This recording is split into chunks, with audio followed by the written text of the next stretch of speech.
नमस्कार दोस्तों, मैं विकास शाक्या एक बार फिर से आप सबका स्वागत करता हूं अपने चैनल पे। और जैसा कि आपको पता है कि इस प्लेलिस्ट में हम ऐतरेय उपनिषद को डिस्कस कर रहे हैं। तो ऐतरेय उपनिषद के 2 श्लोक हम डिस्कस कर चुके हैं। आज हम 2 श्लोक और डिस्कस करेंगे और इन 2 श्लोकों के साथ ऐतरेय उपनिषद का जो प्रथम खंड है वो समाप्त हो जाएगा। जैसा कि आपको पहले ही मैंने बताया कि जो ऐतरेय उपनिषद है वो ऋग्वेद के ऐतरेय ब्राह्मण का हिस्सा है और ऐतरेय ब्राह्मण में भी जो अ, तीसरा, चौथा और पाँचवाँ खंड है उनसे मिला करके ये ऐतरेय उपनिषद बना है। ऐतरेय आरण्यक है उसके अंदर, ऐतरेय ब्राह्मण के अंदर ऐतरेय आरण्यक है। उस ऐतरेय आरण्यक के 3 चैप्टर हैं, तीसरा, चौथा और पाँचवाँ। उन तीनों को मिला करके ये आपका ऐतरेय उपनिषद सामने रखा गया है। ठीक है, तो पहले और दूसरे श्लोक हमने देख लिए कि पहले और दूसरे स्टैंजा हमने देख लिए कि किस तरीके से जो सुप्रीम एनर्जी है, वो एनर्जी बाकी एनर्जी से किस मायने में डिफरेंस रखती है। जो सुप्रीम एनर्जी है वो केवल एनर्जी के फॉर्म में नहीं है, रॉ एनर्जी नहीं है। He has the knowledge. उस एनर्जी को नॉलेज भी है। Supreme energy contains the knowledge. इसीलिए कहा जाता है कि भगवान के पास ज्ञान नहीं है, वो स्वयं ज्ञान है। ईश्वर के पास ज्ञान नहीं है, वो स्वयं ज्ञान है, वही ज्ञान है। क्योंकि अगर आप देखें तो इस संसार को चलाने के लिए जितनी भी गतिविधियां हो रही हैं, चाहे आप इस संसार में लोगों को जन्म लेता हुआ देखें, चाहे इस संसार में पेड़ पौधों को लहलहाता हुआ देखें, चाहे फसलों को पैदा होता हुआ देखें, जितनी भी चीज़ें हैं, इन सब चीज़ों के निर्माण की क्षमता किस में है? इस प्रकृति में है।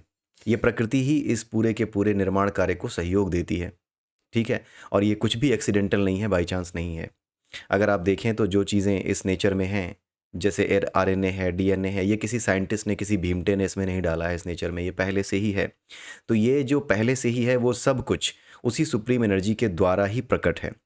तो उस सुप्रीम एनर्जी के पास जो एनर्जी है, जो सुप्रीम एनर्जी जिसे हम कहते हैं, that is not only a raw energy, but that also contains the knowledge that how to generate new kinds of energies.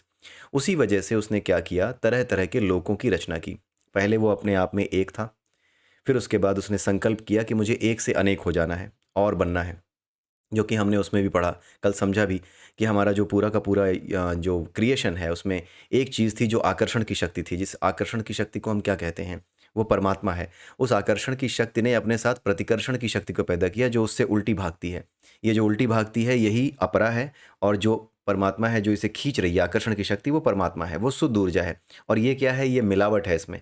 इसमें किस चीज़ की मिलावट है? इसमें 3 गुण हैं, इसमें सारी चीज़ें मिला दी गई हैं।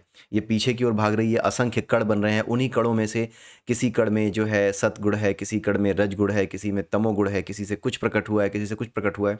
तो इस वजह से ये पूरी की पूरी जो सृष्टि है वो प्रकट हुई है, जो उल्टी दिशा में भाग रही है।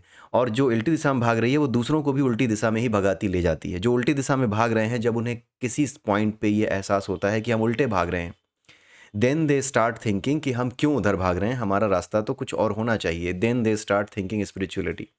ठीक है, तब वो उल्टा भागना शुरू करते हैं। तो इस संसार में जो कुछ उल्टा है, जब आदमी कहता है कि नहीं मुझे ईश्वर की तरफ भागना है, तभी वो सही भाग रहा होता है, क्योंकि ये वाकई में जो एनर्जी है उल्टा भगा रही होती है।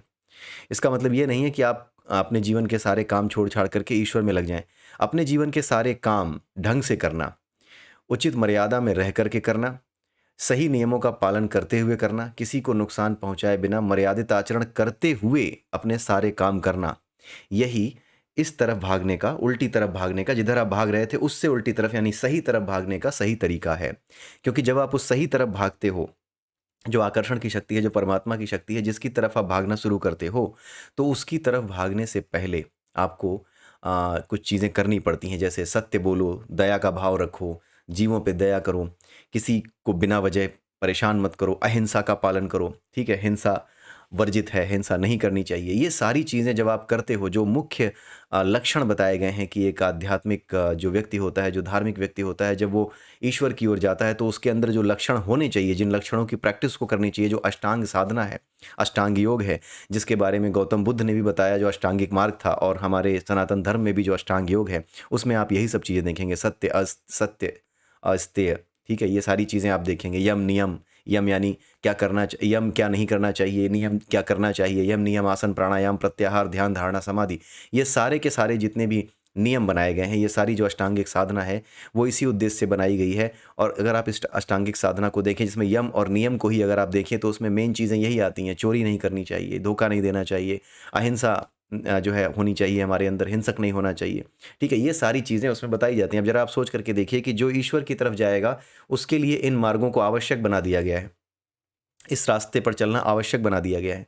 वो इस रास्ते से हट नहीं सकता, वो इससे अलग व्यवहार नहीं कर सकता। तो ज़रा सोचिए, ऐसा आदमी जो ईश्वरत्व की ओर भाग रहा है, क्या कभी वो कोई ऐसा काम करेगा, अगर इन चीज़ों को फ़ॉलो कर रहा है, तो कभी वो ऐसा काम कर सकता है क्या कि वो समाज में अव्यवस्था उत्पन्न करे?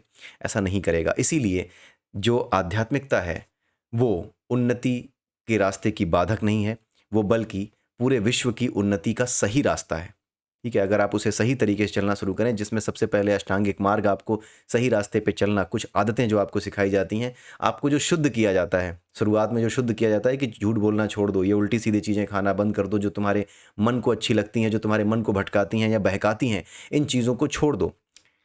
आपसे मांस, मदिरा इसलिए नहीं छुड़वाई जाती कि आप ये सब पाप है ना, पाप सिर्फ़ इतना है कि आप अपने मन को नहीं रोक पाते। आप अपने अगर आप अपने मन को कंट्रोल नहीं कर पाते और मन के कंट्रोल में हो जाते हैं, तो बस यही चीज़ पाप है। और अगर कोई मांस खा रहा है, अगर कोई दारू पी रहा है, तो सीधी-सी बात होती है कि वो कहीं न कहीं अपने मन के कंट्रोल में है, जहाँ पे उसको आनंद की अनुभूति करने के लिए इन चीज़ों को खाना पड़ता है। बहुत से लोग मांस को अगर इसलिए खाते हैं कि हाँ, इसमें स्वाद आता है, तो ये स्वाद की जो वासना है, ये वासना, ये आपके मन को हिलाती है। ये मन का हिलना ही पाप है, इसके अलावा और कोई पाप नहीं है। मांस खाने, दारू पीने, इन सब चीज़ों का डायरेक्टली नहीं बल्कि इनडायरेक्टली पाप और पुण्य से, यानी आपकी आत्मा या यानी आपके मन की जो कंट्रोलिंग पावर है, उससे डायरेक्ट नहीं बल्कि इनडायरेक्ट लेना-देना है। ठीक है? इस वजह से जो भी लोग आपको इस तरफ लेकर के आते हैं, वो पहले कहते हैं कि इन चीज़ों को छोड़ो, इन चीज़ों की तरफ मत जाओ। आप मांस खाना छोड़ दो, आप ये चीज़ें छोड़ दो, ताकि ये जो जीभ है, जो वासना है, ये जो मन को विचलित करने वाली चीज़ें हैं, जो आपके शरीर में तरह-तरह की एसिडिटी पैदा करने वाली चीज़ें डाल सकती हैं, आपके शरीर को बेकार कर सकती हैं, उन चीज़ों से दूर रहने की सलाह दी जाती है। ठीक है? हर कोई नियंत्रण में नहीं पी सकता और हर कोई नियंत्रण में अपनी जीभ पे कंट्रोल नहीं रख सकता कि हाँ, मैं बस इसी दिन चिकन खाऊँगा या इसी दिन मटन खाऊँगा। जो स्वाद की वासना है, वो आपको ले डूबती है, वो आपको बार-बार उस तरफ ले जाती है। इसीलिए पहले ये प्रैक्टिस कराई जाती है। इसीलिए जो हमारा आध्यात्म है, वो जीवन जीने का सही तरीका है, वो आलस का मार्ग नहीं है। कुछ लोग कहते हैं कि जो लोग बड़े ही मतलब बहुत बड़े-बड़े फिलॉसफर बन कर के सामने आ जाते हैं, कहते हैं कि जो लोग जीवन में कुछ नहीं कर पाते ना, बस वही धार्मिक हो जाते हैं। वो धर्म का चोला ओढ़ लेते हैं कि हम तो धर्म के रास्ते पे चल रहे हैं, इसलिए हम जो है ये नहीं कर पाए, वो नहीं कर पाए। हम पैसे इसलिए नहीं कमा पाए क्योंकि धर्म के रास्ते पे चल रहे हैं, हम धन की ज़्यादा लालसा हमें नहीं है। तो वो लोग एसेस ये करते हैं कि ये जो लोग स्ट्रगल कर रहे हैं अपनी लाइफ में, उनके हिसाब से ये सारे मूर्ख लोग हैं और वो एक अकेला समझदार है जो अब आगे बढ़ेगा। ठीक है? और ये सारे बेवकूफ़ लोग जो जो आगे नहीं बढ़ पाए, उन्होंने क्या किया है, धर्म का चोला ओढ़ लिया है या धर्म का रास्ता अपना लिया है। वो वास्तव में धर्म के वास्तविक अर्थ को नहीं जानते। बहुत लोग ऐसे होते हैं जो कि धर्म का चोला, धर्म का बहाना लगा लेते हैं कि ये धर्म का रास्ता है इसलिए मैं ये नहीं करूँगा, लेकिन उनको धर्म के जिन्हें बहाना बनाना होता है, उन्हें धर्म का बहाना बनाने की ज़रूरत नहीं है। ठीक है? जिन्हें बहाना बनाना है, उन्हें धर्म का बहाना बनाने की ज़रूरत नहीं है, बहाने बहुत से होते हैं। लाइफ में ये चल रहा था, वो चल रहा था, ऐसा-वैसा कुछ भी। तो उनको धर्म का बहाना बनाने की ज़रूरत नहीं है, क्योंकि वो बहुत छोटा-सा बहाना होता है और वो हँसी का विषय भी बनता है। तो जिस व्यक्ति में ये कॉन्शियसनेस है कि ये बहाना अगर मैं बनाऊँगा तो लोग हँसेंगे मुझ पर, तो वो आदमी कभी धार्मिक या आध्यात्मिक नहीं होता और वो ऐसे बहाने बनाता भी नहीं है। जिसे वाक़ई में ये समझ में आता है कि वो धार्मिकता या आध्यात्मिकता में जा रहा है और इस वजह से उसकी भौतिक प्रगति रुक तो रही है, लेकिन उसे इससे ज़्यादा चाहिए नहीं। वो जो भी है वो संतुष्ट है, जो मिलेगा उसे ले लेगा और उसी के अनुसार अपने जीवन को चलाता रहेगा। वो व्यक्ति इस तरह की बात करता है तो उससे जब गलत लिया जाता है कि हाँ, ये व्यक्ति ये कह रहा है कि मैं तो आध्यात्मिकता में हूँ, मैं तो राष्ट्र के लिए कुछ करने आया हूँ, ठीक है? मैं तो समाज के लिए कुछ करूँगा, मैं तो ईश्वर की आराधना में अपना समय लगाऊँगा, इन चीज़ों की तरफ जाना है मुझे, तो उसको पाखंडी लोग समझते हैं। लेकिन पाखंडी और एक संत में अंतर कर पाना साधारण मनुष्य के बस की बात नहीं है, क्योंकि सारा खेल आपके भीतर चलता है और आपके भीतर कोई बैठ कर के देख सके ये आसान नहीं है। लोगों को कपड़ों से जज करने वाले लोग आपके भीतर जाके देख सकते हैं क्या? लोगों को कपड़ों से जो लोग जज करते हैं, सही बता रहा हूँ, मैं अपनी सोसाइटी में कई बार क्या होता है, मैं ऐसे ही निकल जाता हूँ बाहर। गेट नंबर 1, 2 हमारे 4 गेट हैं, उनमें से कोई भी एक गेट से मैं बाहर निकल जाता हूँ। जब मैं वापस आता हूँ तो कई बार वहाँ पे एक नया गार्ड होता है जो मुझे पहचानता नहीं है। तो वो स कुछ ऐसे लोग होते हैं जो बड़े ही स्टाइलिश कपड़े पहने होते हैं, उनसे वो पूछता ही नहीं है।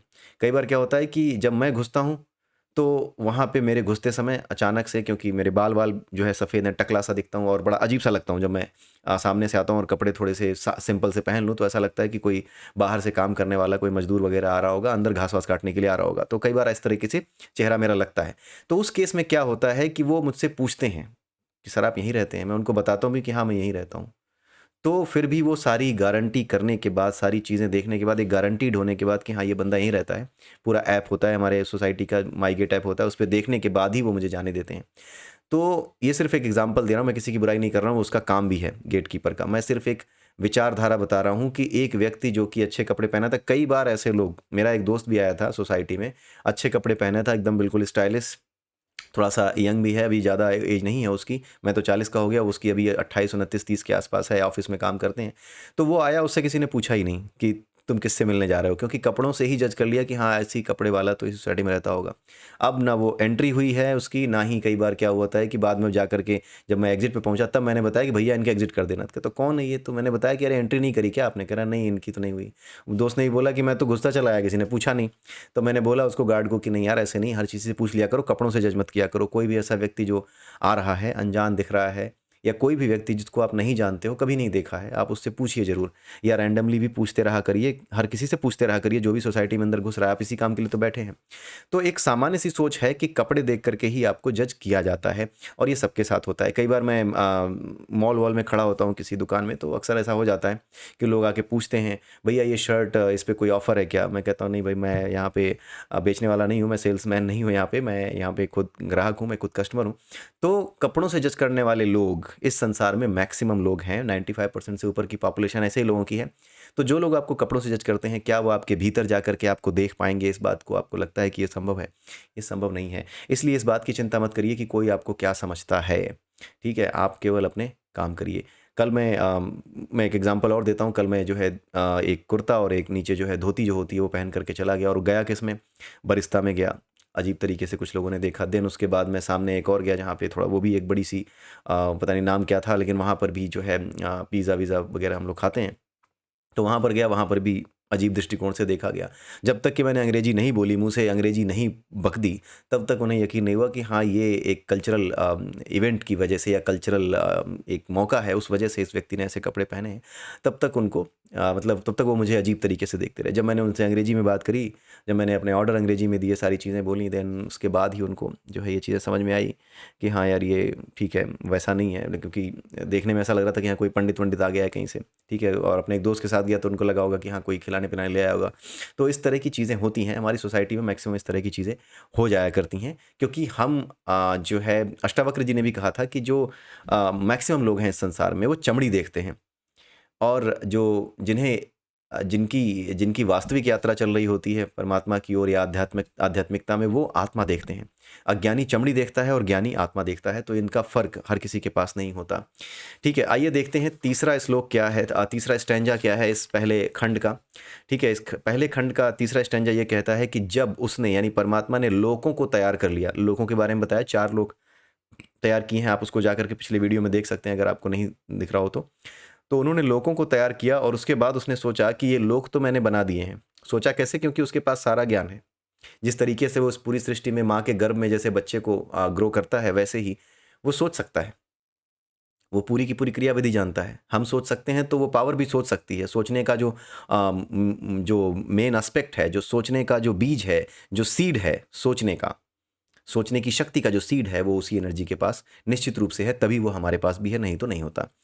तो जब इन सभी लोकों को उसने रच लिया तो उसने सोचा कि इन लोकों की रक्षा के लिए लोकपालों की रचना की जाए। तो उसने लोकपाल बनाए। लोकपाल कौन थे? लोकपाल वही जो हमारे लोकपाल बनाने के लिए उन्होंने क्या किया कि ये जो 5 तत्व हैं ना, जो पृथ्वी, जल, अग्नि, वायु और आकाश हैं, इन 5 तत्वों से ही मिलकर के उन्होंने लोकपाल बनाए। ठीक है? अब उन्होंने क्या किया, इसको बनाने के लिए क्या किया गया कि जितने भी पंचमहाभूत हैं हमारे, जैसे पृथ्वी है, जल है, अग्नि है, वायु है, आकाश है, इन सब में इन सब में जल तत्व प्रधान है। ये सारे पंच महाभूत जल तत्व प्रधान है। देखो पृथ्वी में भी जो है जल तो होता ही है, जल का अंश होता ही है। पृथ्वी के बाद आपका आता है अग्नि, ठीक है?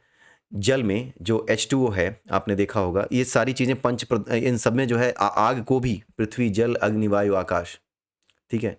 पृथ्वी, जल, वायु, अग्नि, आकाश, ये सारे 5 जो महाभूत हैं इनके बारे में जो बताया गया है, इसमें अग्नि के लिए भी, इसमें पंच महाभूतों में अग्नि के लिए भी जल प्रधान कह दिया गया है, क्योंकि अग्नि भी जल प्रधान है, ऐसा है।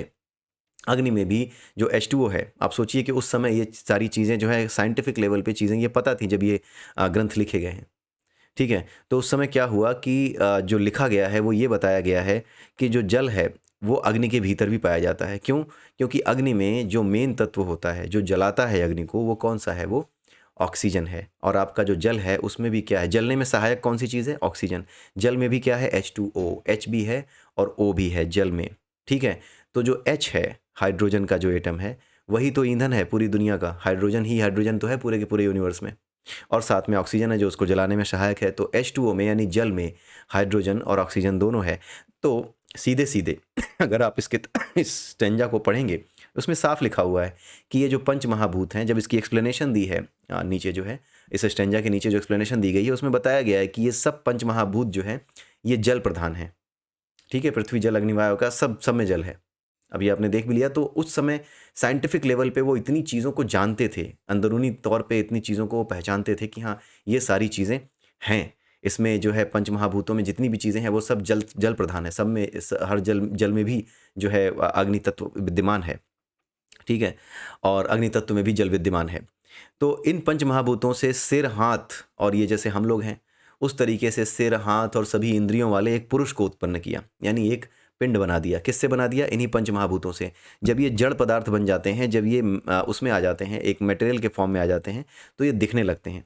तो इन पदार्थों से मिल करके न दिखने वाला एक उन्होंने क्या बनाया? पुरुष बनाया। न दिखने वाला क्या? केवल ये अवयव के रूप में, कंपोनेंट के फॉर्म में बनाया। इसमें साफ लिखा हुआ, इसको ध्यान दीजिएगा। ऐसा नहीं कि हमारे जैसा एक बड़ा सा पुरुष प्रकट कर दिया ना।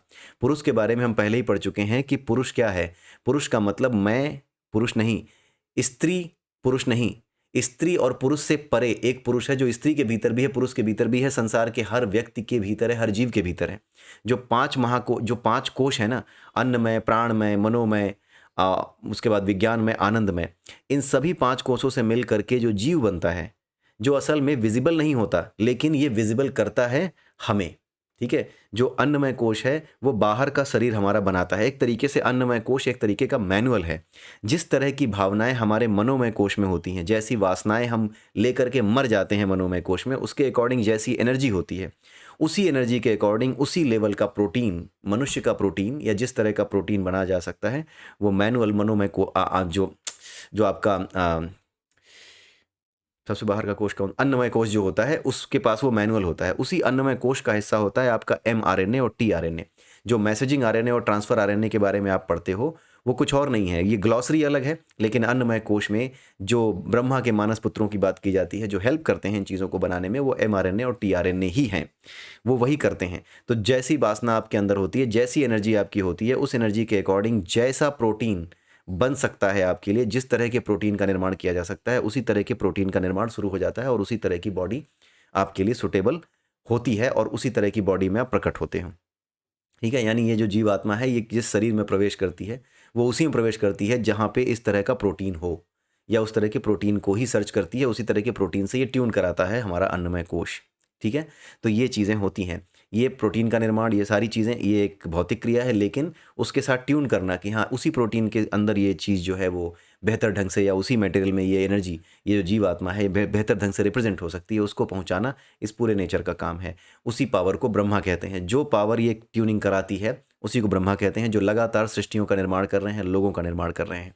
ठीक है? तो ग्लॉसरी अलग है, but it is purely scientific. पूरा का पूरा सनातन रिलीजन पूरी तरह साइंटिफिक है, अगर आप इसको समझने की कोशिश करें। इसके पीछे छुपे हुए जो मेटाफोरिक जो वर्सेस हैं, मेटाफोरिक मीनिंग है इसकी, अगर आप उसको डिकोड कर पाएँ, तो everything you will be able to understand. इतनी पावरफुल है ये चीज़ कि अगर आप इसे ठीक से समझ सकते हैं, तो भविष्यवाणी करना तक आपके लिए बहुत आसान हो जाता है। आगे आने वाले समय में क्या होगा, ये तक जान पाना आपके लिए बहुत आसान हो जाता है। यहाँ तक की चीज़ें आप करने लगते हैं, क्योंकि वो जो एनर्जी है, वो आगे तक की चीज़ें, पीछे तक की चीज़ें, जो हो चुका है वो भी, जो होने वाला है वो भी, उन सभी का नॉलेज रखती है। ठीक है? क्योंकि वो पूरे के पूरे यूनिवर्स को, पूरे के पूरे ब्रह्मांड को जानती है। और उसके बारे में कली हनुवाणी में भी हमने पढ़ा है कि ये पूरा का पूरा जो क्रिएशन है, ये केवल एक सफ़ेद रंग का गोले की तरह है। इस गोले में तरह तरह के जो है वो रास्ते बने हुए हैं। उन रास्तों में, गलियारों में तरह तरह के चित्र हैं। असंख्य चित्र हैं। उन असंख्य चित्रों में से जिस गलियारे में आप घुस जाते हैं, उसी गलियारे को आपका जीवन कहा जाता है।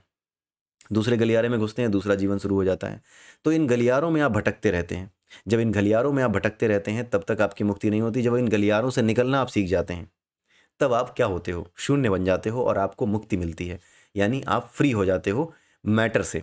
उसके बाद भी आप अपनी मर्जी से बॉडी गेन कर सकते हो, किसी भी बॉडी में आ सकते हो। ठीक है, ऐसा नहीं है कि हाँ, मुक्ति का मतलब ये नहीं है कि आप कभी जन्म नहीं लोगे। मुक्ति का मतलब होता है कि इस मृत्यु लोक में, यानी कि इस मर्त्य पदार्थ के साथ आप जन्म नहीं लोगे। मुक्ति का मतलब ये लोग समझते हैं कि किसी भी तरह से जन्म नहीं होगा। नहीं, इस मृत्यु लोक में जो मनुष्य, साधारण मनुष्य है, जो वासनाओं में फंसा है, जो पदार्थ धारण कर लेता है, जो इस संसार के पदार्थ धारण कर लेता है, उस पदार्थों के साथ, उन पदार्थों के अंतर्गत, उस वासना के अंतर्गत आपका जन्म नहीं होगा। ये मोक्ष है। वासना के अंतर्गत आपका जन्म ना होना, ये मोक्ष है। लेकिन इसके बाद भी जब आप मुक्त हो जाते हैं, आपकी आत्मा अगर फ्री है, तो वो फिर भी जन्म ले सकती है। जब ईश्वर है, ईश्वर खुद ही मुक्त है, वो किसी से नहीं जुड़ा, किसी से प्रभावित नहीं होता, प्रकृति का कोई नियम से प्रभावित नहीं करता, तब भी वो जन्म लेते हैं, अवतार लेते हैं। तो इसी से प्रूफ होता है कि जो मुक्त आत्मा है वो भी जन्म ले सकती है, लेकिन वो उसकी मर्जी होती है। अपनी मर्जी से कोई जीवन वो चुन सकती है। जो अपनी मर्जी से जीवन चुन सकते हैं वो पैदा नहीं होते, वो आते हैं। ऐसे लोगों की पहचान होती है, पैदा होते समय ये रोते नहीं हैं, इनको रोना नहीं आता, ये चिल्लाते नहीं हैं बच्चों और बाकी बच्चों की तरह। इनकी पहली पहचान होती है। बहुत से बच्चे ऐसे होते हैं जो आते हैं और रोते नहीं हैं, पैदा होते हैं, रोते नहीं हैं। ये बच्चे वो बच्चे होते हैं जिनको रुलाना पड़ता है, डॉक्टर पीट पाट के रुलाता है। ये वो होते हैं जो जानते हैं कि मैं आया हूँ, और ये ऐसे ऐसे खेल कर देते हैं संसार में कि लोगों को पता ही नहीं चलता। इस तरीके से ये छल करते हैं पूरे संसार के साथ, अपने पेरेंट्स के साथ, अपने माँ बाप के साथ भी, कि वो भी नहीं जान पाते कि ये कर क्या रहा है। और एक समय आने पर वो अपने आप को प्रकट कर देते हैं। उनकी शक्तियाँ सामने आने लगती हैं, उनकी पावर्स, उनका जो ज्ञान होता है वो सामने प्रकट होने लगता है। तो इसी तरीके से ये पूरा का पूरा जो हमारे जो परमात्मा है, हमारा जो सुप्रीम एनर्जी है, उसने एक पंच प्रधान जल प्रधान पंचभूतों से अवयव यानी कंपोनेंट्स के साथ एक शरीर की, यानी कि एक विराट पुरुष की रचना की। उस पुरुष के पास क्या था? सिर, हाथ, बाकी सारी इंद्रियां।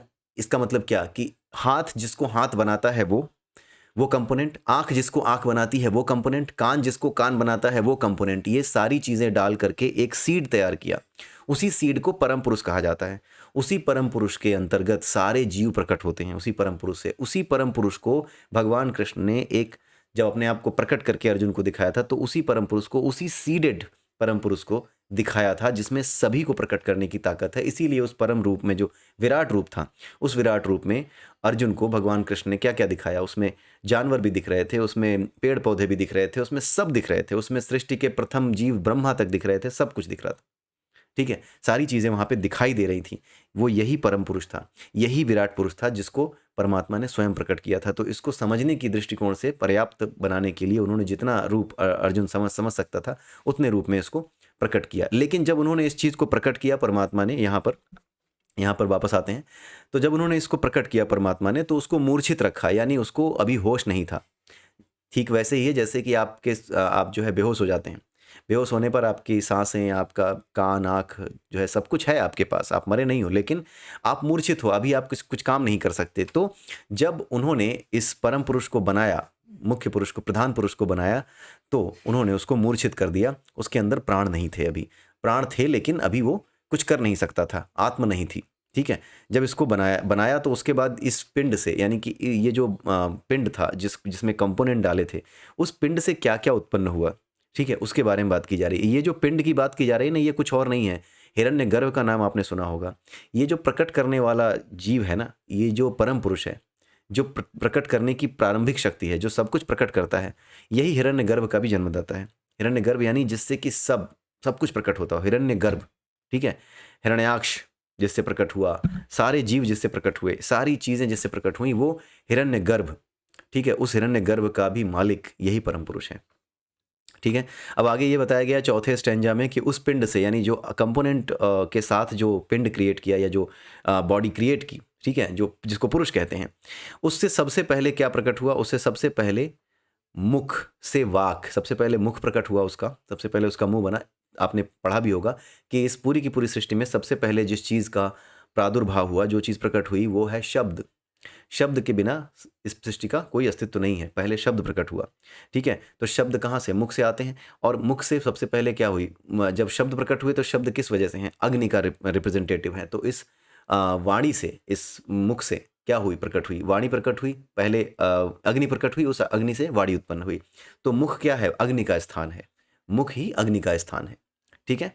और इसीलिए जो मुख के जरिए बोला जाता है शब्द, ये हमेशा पवित्र होते हैं। इसके पवित्रता का ध्यान रखना चाहिए। अगर आपने इस अग्नि सबसे ज़्यादा पवित्र करने वाली चीज़ है और अग्नि सबसे खतरनाक चीज़ है, यही जीवन है। इसीलिए आपके मुख से निकले शब्द आपके जीवन को परिवर्तित भी करते हैं, आपके जीवन को बनाते भी हैं, बिगाड़ते भी हैं, ठीक है? इसलिए शब्दों का विशेष ध्यान रखें। जब आप बोलते हैं तो शब्दों को नाप तोल के ही बोलें। कबीरदास जी ने भी कहा है, सबसे पहले अपने हृदय में उसको तोलो जो बोलना चाहते हो, फिर मुख बाहर आनी, उसके बाद जो है आप जो है अपने मुख से वो शब्द बाहर निकालें। क्योंकि शब्द जो है वो अग्नि तत्व है, यानी कि जो सबसे प्रधान तत्व है इस पूरे की पूरी सृष्टि में, उस अग्नि तत्व का मुखिया है हमारा मुख। इससे निकलने वाली वाणी, ये अग्नि तत्व का वो है। इसी मुख से निकली वाणी ने ही संसार में सारे उपद्रव किए हैं। इसी मुख से निकली वाणी ने, जब वो संतों के मुंह से निकली तो संसार में शांति आई है। जब गौतम बुद्ध के मुख से ये वाणी निकली तो संसार को शांति का संदेश प्राप्त हुआ। जब सिकंदर के मुंह से ये वाणी निकली कि मुझे तो पूरी दुनिया जीतनी है, तब पूरी दुनिया में उपद्रव क्रिएट हुए। इसी तरीके से और भी उपद्रव करने वाले लोग आए, ठीक है? उनके बारे में ज़्यादा डिस्कशन मैं नहीं करूँगा। लेकिन हाँ, जो वाणी है उसका विशेष ध्यान रखिए। एक मैसेज ये भी है, ठीक है? दूसरी बार उसके बाद क्या हुआ? मुख के बाद क्या हुआ? नाक, नासिका रंध्र प्रकट हुए। क्योंकि नाक से आप सांस लेते हो तो ये वायु का स्थान है, ठीक है? वायु ही क्या है? प्राण का स्थान है, ठीक है? तो प्राण से ही वायु है, प्राण है तो ही वायु है आपके भीतर, ठीक है? तो प्राण का स्थान पहले जो है नासिका रंध्र उत्पन्न हुआ, इसमें प्राण आए, प्राण की वजह से ही प्राणों को चलाने के लिए वायु चाहिए, तो वायु आई। तो वायु का स्थान क्या है? नासिका रंध्र यानी नाक है। उसके बाद नाक को जो नाक बनाता है वो प्रकट हुआ। आप ये मत समझिए कि नाक ही बन गई। नाक को जो नाक बनाता है वो उस परम पुरुष के भीतर प्रकट हुआ। उस विराट तत्व जो कंपोनेंट वाला जो बीज एक था, जो प्रकट किया था परमात्मा ने, उसके भीतर नाक को नाक बनाने वाला जो कंपोनेंट है वो पहुंचा। उसके बाद आँख को आँख बनाने वाला कंपोनेंट गया, नेत्र प्रकट हुए। नेत्रों से क्या हुई? चक्षु इंद्रिय, यानी नेत्रों की वजह से क्या हुई? इसको आँख को आँख बनाने वाली जो इंद्रिय है उसको चक्षु कहते हैं, तो वो प्रकट हुई। तो आँख नहीं प्रकट हुई, आँख को जो आँख बनाती है वो कंपोनेंट, क्योंकि आँख से आप सुन नहीं सकते। आँख को आँख बनाने वाली एक स्पेसिफिक एनर्जी है, एक स्पेसिफिक कैरेक्टरिस्टिक है उसका आँख का। तो जो चीज़ आँख को आँख बनाती है वो डाली गई इसमें, ठीक है? उसके अलावा क्या है? जब ये आँख को आँख बनाने वाली यानी चक्षु इंद्रिय प्रकट हुई, तो उस चक्षु इंद्रिय यानी आँख से क्या प्रकट हुए? आदित्य प्रकट हुए। आदित्य कौन है? आदित्य वो हैं जो कि सभी देवताओं के मुख्य सोर्स हैं, ठीक है? तो नेत्र से चक्षु इंद्रिय, इसी नेत्रों से ही जो है कौन से प्रकट हुए? देवताओं का जो सोर्स है आदित्य। आदित्य कितने हैं? 12। उन्हीं से सारे जो है प्रकट हुए हैं, ठीक है? आदित्य 12 हैं, रुद्र 11 हैं। तो आदित्य जो है वो चक्षु इंद्रिय यानी आँखों से प्रकट हुए, ठीक है? तो चक्षु इंद्रिय से ही, यानी जो आँख को आँख बनाती है, उसी से सारे वो देवताओं का मुख्य सोर्स है। यानी जो देवता बने हैं उन देवताओं के जो मेन पप्पा हैं, जो आदित्य कहे जाते हैं, उनका सोर्स है। यानी कि सभी देवताओं का सोर्स मुख्य रूप से आँख को आँख बनाने वाली इंद्रिय ही है, ठीक है? अब इस आँख के बारे में ज़्यादा डिटेल में डिस्कशन करने का अभी समय नहीं है, और उतना उतना कंटेंट भी मैं अभी लेकर के नहीं आया हूँ कि आँख के बारे में इतना ज़्यादा बताऊँ कि ये जो चक्षु इंद्रिय है वो अगर देवताओं से संबद्ध है तो आपको क्या करना चाहिए, ठीक है? इसको बंद करके मनन करना क्यों ज़रूरी है? क्योंकि जब आप बंद करके मनन करते हैं तो आप कल्पना के उस संसार में जा सकते हैं, वो चीज़ें देख सकते हैं जो इस संसार में नहीं है, इस संसार से परे हैं, जो वेदों में, शास्त्रों में जिनके बारे में बताया गया है कि आपको ऐसी कल्पना करनी चाहिए, वैसी कल्पना करनी चाहिए, ईश्वर के रूप की कल्पना करनी चाहिए, इस रूप की कल्पना करनी चाहिए, रूप ध्यान जिसको कहते हैं। वो सारी चीज़ें, रूप ध्यान बिना आँखों के अनुभव के आपको नहीं हो सकता। अगर आपके पास आँखें होने का अनुभव ना हो, देखने का अनुभव ना हो, तो आप रूप ध्यान नहीं कर पाएंगे। तो रूप ध्यान एक बड़ी इंपॉर्टेंट साधना है। उस रूप ध्यान की वजह से ही ये सारे आदित्य यानी जितने भी देवता हैं ये सिद्ध होते हैं। यानी उनकी एक एनर्जी है, उनकी एक एनर्जी लेवल है, उस एनर्जी लेवल के साथ आप क्या हो जाते हो? ट्यून हो जाते हो, ठीक है? तो वो ट्यूनिंग तब तक नहीं होती जब तक कि आदित्य यानी कि जो आपकी इंद्रिय है, जो आँख में, जो आँख को जो आँख बनाती है, जिसको चक्षु इंद्रिय कहते हैं, जब तक वो चक्षु इंद्रिय आप नहीं जान जाते, उस चक्षु इंद्रिय से ही सब देवता प्रकट हैं, जब तक आप उसको नहीं जान जाते तब तक आप रूप ध्यान में नहीं लगते। और रूप ध्यान करने का एक तरीका होता है जो गायत्री महाविज्ञान में बताया गया है, वो जल्दी ही गायत्री महाविज्ञान भी हम शुरू करेंगे। तो रूप ध्यान करना इसीलिए ज़रूरी है क्योंकि उससे देव सिद्ध होते हैं, रूप ध्यान से देव सिद्ध होते हैं, देवता सिद्ध होते हैं। और उनका उद्देश्य ये नहीं है कि आप अपने जीवन में बेहतर करते जाओगे या फिर आप ज़्यादा से ज़्यादा लालच कर रहे हो इसलिए आप जो है रूप ध्यान करना चाहते हो, नहीं, इसका लालच से कोई संबंध नहीं है। रूप ध्यान इसलिए किया जाता है ताकि आप अपनी एनर्जी को बदलते जाओ और जो है बिल्कुल निस्वार्थ भाव से सेवा करो। जो कुछ प्राप्त हुआ है उसको निस्वार्थ भाव से ही बांटो, उसको अपने लिए मत रखो। जो अपने लिए संचय करता है, चाहे वो धन का संचय हो, चाहे वो ज्ञान का संचय हो, उससे बड़ा कंजूस और उससे बड़ा जो वो है समाज का शत्रु कोई और नहीं है। जो भी व्यक्ति बिना वजह अपनी ज़रूरत से ज़्यादा संचय कर रहा है और समाज को वापस नहीं दे रहा है जो कुछ उसने समाज से प्राप्त किया है, वही पापी है, वही ढोंगी है। ठीक है, अब आते हैं अगला। इसके बाद जो है कान उत्पन्न हुए। कान क्या है? कान जो है एक ऐसी इंद्रिय है, कान एक ऐसी इंद्रिय है, कान का जो कान है वो एक ऐसी इंद्रिय है, वो एक ऐसा एलिमेंट है जो सभी दिशाओं से आने वाली चीज़ों को सुन सकता है। ठीक है, सभी दिशाओं से चीज़ों को ग्रहण कर सकता है। आंखें सिर्फ सामने से ग्रहण कर सकती हैं, लेकिन कान सभी जगह से ग्रहण कर सकता है। इसलिए कान का जो अधिष्ठाता देवता है वो दिशाएं हैं। वो जो दिशाएं होती हैं वो कान से ही प्रकट हैं। ठीक है, श्रोत्रेंद्रिय यानी कान को कान बनाने वाली इंद्रिय, और उस इंद्रिय से सभी दिशाएं प्रकट हुई। ठीक है, सभी दिशाएं बनी, 10 दिशाएं होती हैं, 10 बनी। ठीक है, उसके बाद क्या हुआ? त्वचा प्रकट हुई। त्वचा क्या है? जैसे हमारी अर्थ है, ये अर्थ को ही त्वचा कहा जा रहा है। एक तरीके से एक मेटाफरिक वे में आप समझ सकते हैं कि जो त्वचा है हमारे जो त्वचा एक त्वचा को जो त्वचा बनाता है वो कंपोनेंट जो त्वचा बनाता है। अब जैसे एक फोटस होता है, माँ के गर्भ में होता है, लेकिन उसी से तो ये त्वचा बनती है, उसी से तो आँख कान सब प्रकट होता है। तो उस फोटस में ही तो सारे कंपोनेंट रहते हैं ना, जो ये सब चीज़ों को प्रकट कर सकते हैं। बड़ी सिंपल सी चीज़ है समझना कि फोटस में ही, मदर के वॉम में जो होता है, उसी फोटस में इन सभी चीज़ों को जो मेरे पास हैं, हाथ पैर आँख मुँह नाक कान सब कुछ, इन सब को प्रकट करने की पावर उस फोटस में होती है। उसके पास सारा नॉलेज होता है, उसके पास सारी चीज़ें होती हैं, सारे कंपोनेंट वो रखता है। तो उसी तरीके से त्वचा को प्रकट करने वाला, त्वचा यानी क्या? जैसे त्वचा पे हमारे रोएँ प्रकट होते हैं, ये बाल प्रकट होते हैं, ये भौहें बनी हुई हैं, ये दाढ़ी के बाल आ जाते हैं सफ़ेद-सफ़ेद से। ठीक है, ये सारी चीज़ें जो हमारे ऊपर प्रकट होती हैं, ये क्या हैं? ये ठीक वैसे ही हैं जैसे धरती से अन्न पैदा होता है।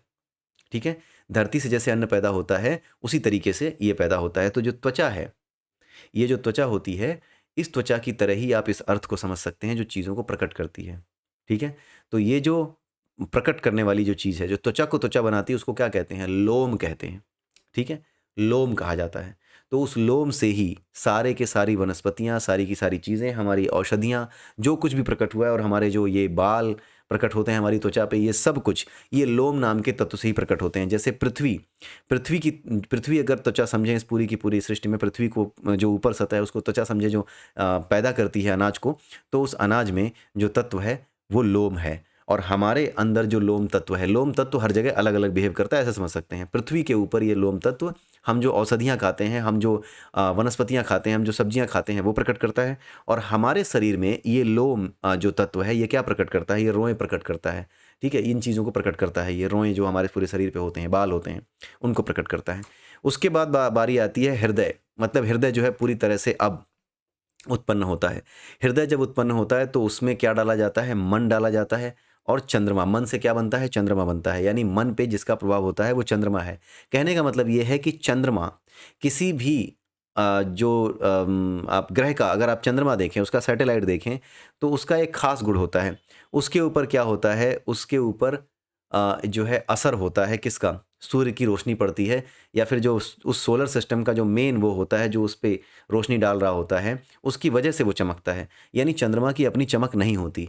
तो चंद्रमा जो है अपनी चमक क्योंकि नहीं होती, उसी तरीके से जो मन होता है, ये अपने आप नहीं चलता जब तक इसमें कौन ना हो? सूर्य ना हो। यानी जब तक इसमें आत्मा ना हो, जब तक इस शरीर में आत्मा ना हो, तब तक मन को कोई जोर नहीं मिलता। मन को कोई ताकत नहीं मिलती कि वो अपनी तरफ से इच्छाएँ करे और आदमी को इधर-उधर भगाए। ठीक है? अपना काम पूरा करने के लिए या कुछ भी पूरा करने के लिए। तो ये जो मन है, जैसे इस पर जब तक आत्मा का प्रभाव हुए बिना, जब तक, ध्यान से सुनिएगा, ये मेटाफरिक लैंग्वेज है थोड़ी। जिस तरीके से मन पर आत्मा का प्रभाव हुए बिना मन काम नहीं करता, जब तक हमारे भीतर चेतना ना हो, हमारा मन भी काम नहीं करेगा। आप बेहोश हो जाते हैं तो आपका मन क्या कर सकता है? किस चीज़ को खाने की इच्छा कर सकता है? कुछ नहीं कर सकते, आप बेहोश हो। लेकिन जब आपके अंदर चेतना आ जाती है, वापस चेतना आपको जागृत कर देती है, तो उस केस में क्या होता है? उस केस में आपका मन चलने लगता है। जब आपका मन चलने लगता है, तो मन डायरेक्टली नहीं चल रहा है, मन कुल मिलाकर के आत्मा यानी कि सूर्य तत्व से चल रहा है। यानी सूर्य का प्रकाश जब भगवान कृष्ण ने गीता में बोला है ना कि सबसे पहले ये जो ज्ञान है, इस सृष्टि को चलाने का ज्ञान है, वो मैंने सूर्य को दिया था। तो सूर्य की जो प्रकाश ऊर्जा है, उस ऊर्जा की तुलना आप ईश्वरीय ऊर्जा से कर सकते हैं, क्योंकि जैसे ईश्वर सब कुछ बना सकता है, वैसे ये सूर्य भी सब कुछ बनाता है। अगर सूर्य की रोशनी ना पड़े तो वनस्पतियां ना पैदा हों, अगर सूर्य की रोशनी ना पड़े तो इस संसार में जीवन ही संभव ना हो। तो जो कुछ जीवन संभव बना रहा है वो क्या है? वो ईश्वर की शक्ति है। अब ईश्वर ने जो सूर्य तत्व होता है, उस सूर्य तत्व में, सूर्य के प्रकाश में, उस ऊर्जा में उस चीज़ को मिला दिया है, उस ज्ञान को मिला दिया है, उन कंपोनेंट्स को मिला दिया है जो उस पूरी सृष्टि को चलाते हैं। ठीक है? तो इसीलिए जिस तरीके से जब तक मन पर सूर्य का प्रभाव नहीं होगा, यानी कि उसका प्रभाव नहीं होगा, आपके जो आत्मा है उसका प्रभाव नहीं होगा, तब तक वो चल नहीं सकता। ठीक उसी प्रकार से चंद्रमा भी जब तक उस पे सूर्य का प्रकाश नहीं पड़ता, वो भी नहीं चल सकता। इसीलिए मन पे सबसे ज़्यादा असर जो है वो चंद्रमा का पड़ता है। तभी जो लोग जिन लोगों की कुंडली बनाई जाती है, लग्न की जो कुंडली बनाई जाती है, चंद्रमा की स्थितियों को देख करके जो कुंडली बनाई जाती है, उस कुंडली से मनुष्य के, आदमी के मन के, उसके स्वभाव के बारे में पता चलता है कि इसका मन कैसे काम करेगा। जैसे मन काम करेगा वैसे ही स्वभाव होगा। तो आई होप कि अब आपको समझ में आ रहा होगा कि ये चीज़ें क्या हैं, क्यों इस तरीके से कहा गया कि हाँ, मन जो है वो चंद्रमा का प्रतीक है। ठीक है? मन जो है वो चंद्रमा का प्रतीक क्यों कहा गया है, इसके बारे में समझाया गया है यहाँ पर। ठीक है? करवा चौथ की जो व्रत कथा है, उसके बारे में भी कभी मैं आपको बताऊँगा। उसमें भी मन और चंद्रमा, जो चंद्रमा है उसको जो अर्घ दिया जाता है, जो उपवास रखा जाता है लेडीज़ के द्वारा, वो क्यों रखा जाता है? वो जो कहानी है कि हाँ, एक लेडी थी, उसने व्रत रखा था और उसने व्रत तोड़ दिया और उसका पति मर गया। इन सब का एक मतलब है। ये ऐसे हवाबाजी नहीं है, इसका एक मतलब है। जब तक आप इन उपनिषदों में या वेदों में लिखी बातों को नहीं समझते, तब तक आप इन चीज़ों को नहीं जान पाते। ठीक है? अब आता है हृदय। हृदय हो चुका, जिसमें जब हृदय पैदा होता है, हृदय जब तक पैदा नहीं होता, जब तक वो सारे शरीर को चलाना नहीं शुरू करता, तब तक उसमें मन और चंद्रमा, मन आता है, मन जो है वो चंद्रमा को प्रकट करता है। ठीक है? सबसे पहले तो मन प्रकट हुआ ना, मेन तो मन है, क्योंकि सब मेन चीज़ क्या है? आत्मा है। तो सबसे पहले मन ही तो प्रकट होगा, आत्मा से मन चलता है। तो पहले देखा जाए तो मन प्रकट हुआ, मन से ही चंद्रमा बना, क्योंकि चंद्रमा एक निर्जीव चीज़ है, उसमें आत्मा वात्मा कुछ नहीं है। लेकिन उसके ऊपर जो सूर्य का प्रकाश पड़ता है, तो जैसे हमारे मन के ऊपर सूर्य के प्रकाश की, यानी आत्मा के प्रकाश की वजह से परिवर्तन होते हैं, उसी तरीके से जो चंद्रमा होता है उस पे सूर्य के प्रकाश की वजह से परिवर्तन होते हैं। उसकी जैसे जैसे कलाएं बदलती हैं, उसी तरीके से जब वो रिफ्लेक्ट होकर रोशनी आप तक आती है, तो आपके मन को उसी तरीके से परेशान करती है। ठीक है? इसीलिए अधिकतर साधनाएं या तो अमावस्या को की जाती हैं जब पूरी तरह से चंद्रमा अनुपस्थित हो, या तब की जाती हैं जब पूरी तरह से चंद्रमा उपस्थित हो, यानी पूर्णिमा का दिन हो। महत्वपूर्ण सभी साधनाएं इसी दिन की जाती हैं। आई होप कि टॉपिक से अलग हट के भी कुछ चीज़ें आपको समझ में आ रही होंगी कि क्या चीज़ें बताई जा रही हैं। उसके बाद क्या आता है? उसके बाद बताते हैं कि नाभि को जो नाभि बनाता है, यानी नाभि जो होती है, हमारी नेवल जो होती है, वो प्रकट हुई। जब वो नेवल प्रकट हुई, तो नेवल जो होती है वो पूरा का पूरा हमारे शरीर में जितनी भी नाड़ियाँ फैली हुई हैं, जो प्राण सारी नाड़ियों के थ्रू बह रहा है, उस प्राणों में एक प्राण होता है अपान। ठीक है? वो अपान की जगह कौन सी है? नाभि ही है। जब ये अपान हमारे शरीर से निकल जाता है, तभी क्या होती है? मृत्यु होती है। तो मृत्यु के लिए ये अपान वायु प्रकट की जाती है। तो मृत्यु यानी कि जन्म होते ही मृत्यु भी प्रकट हो जाती है। तो जिस परम पुरुष की कल्पना की थी, उसी परम पुरुष के भीतर ही मृत्यु डाल दी गई है। तो कोई आदमी ये कैसे समझ सकता है कि इस संसार में वो अमर हो सकता है? बहुत से ऐसे तांत्रिक योगी रहे हैं, और अभी भी बहुत से ऐसे बेवकूफ़ टाइप के लोग होंगे जो सोचते होंगे कि मैं ये तांत्रिक साधना करूं, इसकी बलि दे दूं, उसकी बलि दे दूं, तो मैं भी अमर हो जाऊंगा। लेकिन ऐसा हो नहीं सकता। इस संसार में कोई अमर नहीं हो सकता। जब नाभि प्रकट हो गई, उससे अपान प्रकट हुआ, अपान वायु प्रकट हुई, अपान वायु से मृत्यु प्रकट हुई। ठीक है? उसके बाद सबसे अंत में जो हमारे जेनिटल्स होते हैं, जो लिंग होता है, वो प्रकट हुआ। अब देखिए, जो जेनिटल्स प्रकट हुआ, उस जेनिटल से ही क्या जो है आता है? उस जेनिटल से ही दूसरी संतान इस संसार में मनुष्य लेकर के आता है। जो जेनिटल्स होते हैं उसी से। तो जब उस जेनिटल से दूसरी संतान लेकर के आता है, तो वो स्पर्म्स के थ्रू लाता है। तो वो स्पर्म्स जिस जगह रहते हैं, उस चीज़ को क्या कहते हैं? उस चीज़ को जल के द्वारा, क्योंकि ये पूरा का पूरा शरीर प्रकट किससे हुआ था? सारे कंपोनेंट किससे प्रकट हुए थे? जल से ही प्रकट हुए थे। इसलिए अगर एक दूसरी संतान पैदा करनी है किसी को, इस परम पुरुष को अपने जैसे दूसरे संतानें पैदा करनी है, तो उसको भी क्या करना होगा? उसको भी ऐसा कंपोनेंट अपने पास रखना होगा, यानी जेनिटल्स के थ्रू ऐसा कंपोनेंट ही बाहर आना चाहिए जो कि जल तत्व रखता हो और इन्हीं कंपोनेंट्स को रखता हो, जो दोबारा एक नए जीव को बना सकें। यानी जो कुछ हमें मिला है, जिसके थ्रू हम संतान इस संसार में लेकर के आते हैं, वो सब परमात्मा ने हमें पहले से दिया हुआ है कंपोनेंट के फॉर्म में, जिसको स्पर्म कहते हैं। वो छोटा सा स्पर्म, इतना सूक्ष्म, जो कि बिना सूक्ष्मदर्शी के देखा नहीं जा सकता माइक्रोस्कोप के, उसके अंदर सारे कंपोनेंट्स अवेलेबल हैं जो कि नाक, आँख, कान सब कुछ बना सकते हैं। क्यों बना सकते हैं? क्योंकि ये सब उसी परम पुरुष से, उसी परमात्मा से प्रकट हैं और सारी मशीनरी, सारा मैकेनिज़्म, सारा का सारा मैनुअल उसके पास है और वो वहीं से आया है और इसी वजह से ये सारी चीज़ें प्रकट होती हैं। इस तरीके से ये जो प्रथम खंड है या जो प्रथम अध्याय है ऐतरेय उपनिषद का, ये यहीं पे समाप्त होता है। अगले वीडियो में फिर मिलेंगे, तब तक के लिए मैं आप सबसे विदा चाहूँगा। लेकिन आज मैं एक कोशिश और करूँगा कि जो करवा चौथ है, करवा चौथ पर जो ये मन और चंद्रमा की बात हुई तो मुझे याद आया कि इस पर भी एक वीडियो बनाना चाहिए, क्योंकि करवा चौथ को लेकर के बहुत सी बकवासें की जाती हैं हमारी सोसाइटी में, खास करके वामपंथियों के द्वारा। क्योंकि उन्हें ये चीज़ पता नहीं है, किसी को, इनफैक्ट वामपंथियों की बात छोड़ दीजिए, नॉर्मल लोगों को भी ये चीज़ें ध्यान में नहीं आती कि आखिर में ये कहानियाँ ये मेटाफोरिक वे में क्यों लिखी गई हैं। इनको समझने का एक तरीका है, ये किस तरीके से समझी जाती हैं, ये कोई जल्दी पकड़ता नहीं है। बहुत कम लोग पकड़ते हैं और वो जानते हैं कि बेवकूफ़ों से बहस करना मूर्खता है, इसलिए वो बताते भी नहीं हैं।